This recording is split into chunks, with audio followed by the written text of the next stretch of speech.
Well, hello, hello, hello, hello. Good morning, good afternoon, good evening, depending what time you're interacting with this information. All right, if you know, you know, we're back to part two of people hate being told what to do. People don't like you when you tell them things. We're back at that. So we're going to focus on ego, tone, and poor timing. All right, this is more to explore those things. In part one, we talked about why people reject advice because due to emotions before they reject before they reject it logically because the way they feel, that's how again they're going to reject based on that before they realize, okay, this is not even good advice for them to reject it. But now let's go deeper because most advice fail because of three things: ego, tone, and timing. Not because it's the truth, it's just how it comes off. All right, but let me show my full face. I gotta lean back a little bit. Let me move. I can't even say nothing if I can't show my whole face. Ego. Okay. Advice, even when it's well intended, it can feel ranked. It can feel like it's ranked. It can feel like someone is placing themselves above you. Even if it's not the intention, it'll come off as the person is better than you. Even if you're the one who's giving the advice, depending how, it'll come off of you looking or sounding you better than them. That's how it can land sometimes because when you give advice, what some people hear is not what I want to help you. They hear that I know better than you. Ego, right? And at the moment advice touches somebody's inner pride, it might diminish a little bit of their identity, but people don't like to feel corrected in areas they connect to who they are, their habits, their beliefs, their decisions, their lifestyle, even if it's like their money, parenting choices, their relationship. Sometimes people don't really want to hear about all of that. But now, it's not advice when it comes that way. It feels more like a personal attack. Okay, so instead of examining the message and then trying to understand what the person's trying to say or tell them, they get defensive.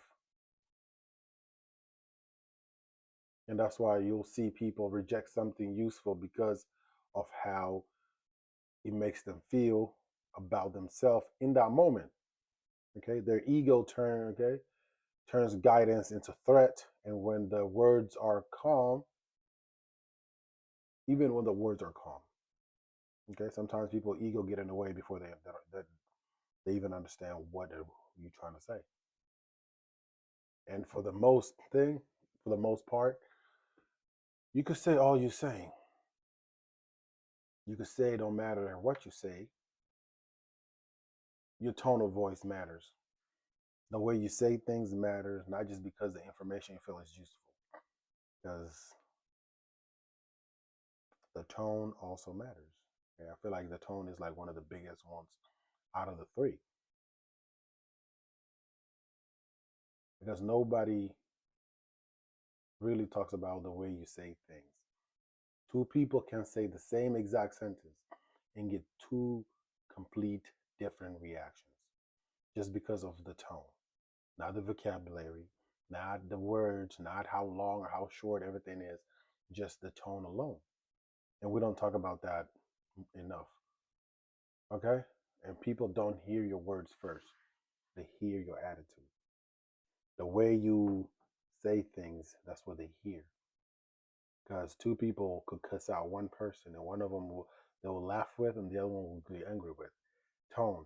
I know that's a terrible example, but still, the tone matters, and people don't understand that. And if even if there's even a small trace of frustration, impatience, sarcasm, or superiority in your voice when you try to give somebody advice, the brain flags that. The message comes off of criticism and not support. The message comes out as, how y'all kids said, hate and not helpful. The tone can make it sharp. It's depending how you say things. We got to be careful with that because think about the differences between someone saying, "Have you considered another way to do this?" versus, "Why would you do this way?"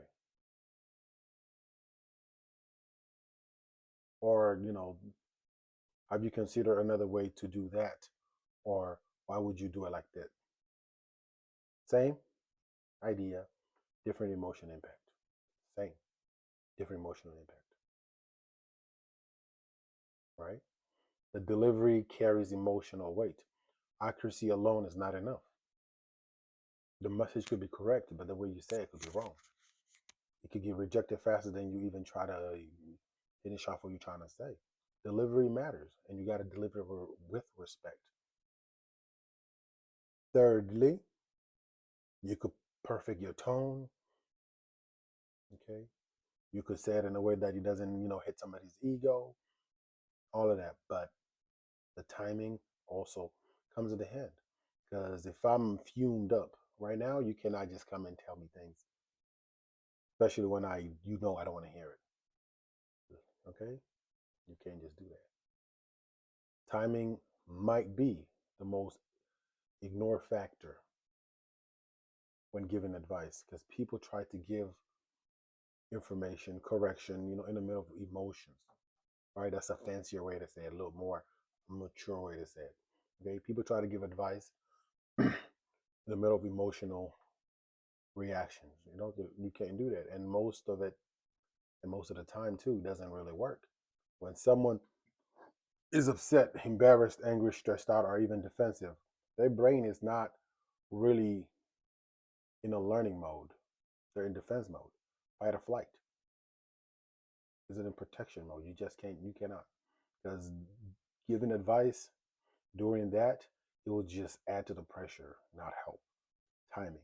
Well, okay, we talked about ego, tone, and timing. Now, we're going to continue on the timing. Because there's a difference between teaching moments and a heated moment. And when there's a heated moment, when heated moments are there, they're not there for support. Teaching moments come after. Okay, you cannot try to tell somebody something when they're heated. You cannot. You gotta wait when they're calm, when things cool off, when they're cool off a little bit mentally, when all of that adrenaline, that all of that anger and hype that they have going on, you gotta disappear a little bit, at least a little bit, not at the peak, just a little bit, and then you're like, hey, things you do, you say, not it, bro, man. Because advice given during anger, that's just noise, just somebody just saying things. We all been in situations where when we're upset, somebody try to calm us down, trying to tell us something. Come on now, it don't work. Okay, you don't. And a lot of people mean well, but they choose the worst possible moment to say the right things. Okay, and they wonder why their advice never stick. Me personally, when I try to advise somebody, I wait for things to cool off a little bit before I open my mouth, because then the person is more logical than emotional. Sometimes it might re-trigger them, but at least they will hear some of your messages rather than when they're all balled up and they're trying to body slam everybody in their way. Don't do that. You probably be in the mix too. But we gotta remember: do you want the advice when the person is heated, or do you want to just listen? That question lowers ego defenses immediately. Because, hey, you got to ask them that. Do you want advice or do you want me to just listen?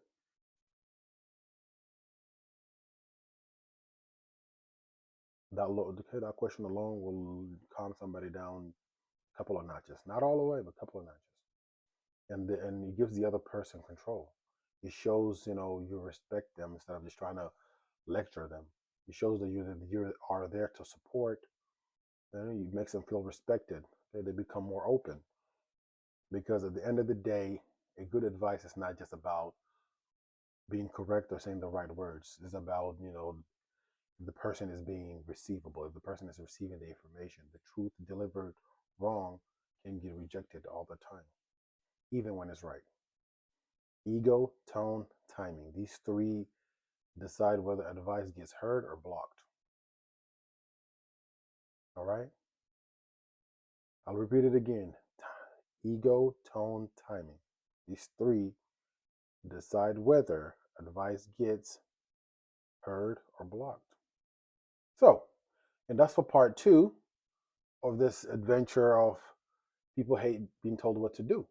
And if you're following this, just make sure, for part three, I go even deeper and why people misunderstand intentions behind advice and how human nature plays into resistance. And if you are into a real conversations like this, stay with me now. And if this made you think, help you, or even annoy you even a little bit, hit and drop a comment and subscribe, then I know you care. Tell me what you agree with, what you disagree with. Either way, say something. Conversation is the point. Appreciate you for being even here. So that's that. Big man out.